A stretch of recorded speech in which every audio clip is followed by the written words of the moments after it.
G'day everyone, it's Curtis here and welcome to an On The Back Wheel video. Today I'm reviewing the Pro Taper ATV high bends. Hey, before we get into it, make sure you hit that subscribe button. Every subscriber helps grow the channel and create more content like this. Let's get into it. The Pro Taper ATV high bends. They are a very common upgrade and change for the KLR 650 and other adventure bikes. Why? Well, because of the shape of the bars and their width.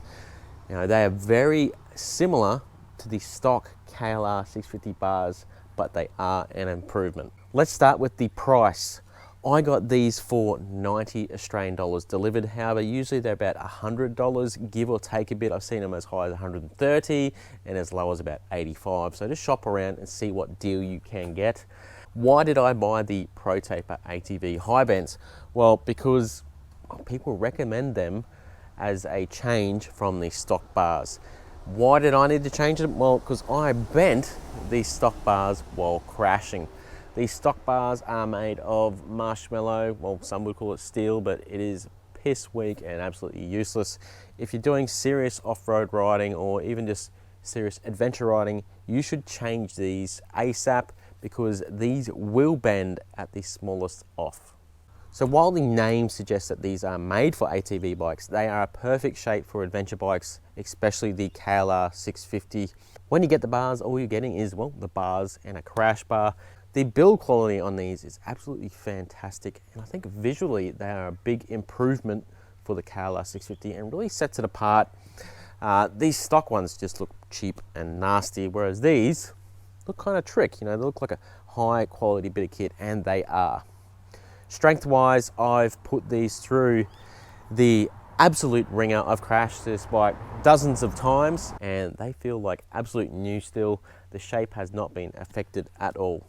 Comparing these to the stock bars, they are slightly different, so don't expect them to be exactly the same. See, I've got these stock bars up here. You can see that the stock bars are wider and a bit of a flatter shape, whereas, let me just put that down, these are a little bit more swept back. So when you're riding initially, it feels like your arms are a little bit kinked in, which is a bit strange and unusual to begin with, but after a couple of rides, these felt absolutely natural. Just be wary that they're not exactly the same, so they will feel a little bit different on those first couple of rides.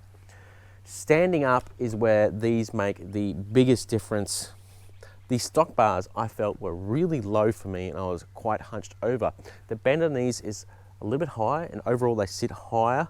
And I feel that standing up, I'm not as hunched over. In fact, they're pretty well perfect. They could be a tiny bit high for me at 6 foot. They could just be a tiny bit high, but honestly, I'm not gonna change them. The stock bars, I would not run without risers, whereas these, you can see I don't have risers on all, and I think it's pretty well spot on for the riding I do. Sitting down, they feel great. As I mentioned, a little bit further swept back, which takes a little bit to get used to, and they are also narrower. Now, some people won't like that, but I think it is a massive advantage because the stock bars are so wide. They are like ape hangers. They are so wide. When you're riding off-road, I found them to be quite cumbersome, especially going through trees and that. Like, it was so hard to dodge everything, and I was always hitting things. These are just slightly narrower, and I think it helps with maneuverability when you're riding off-road. On road, I haven't really noticed a difference at all. They still feel great, and maneuverability, flickability in corners hasn't been changed. You've still got a lot of leverage there. As you can see, I have installed bark busters.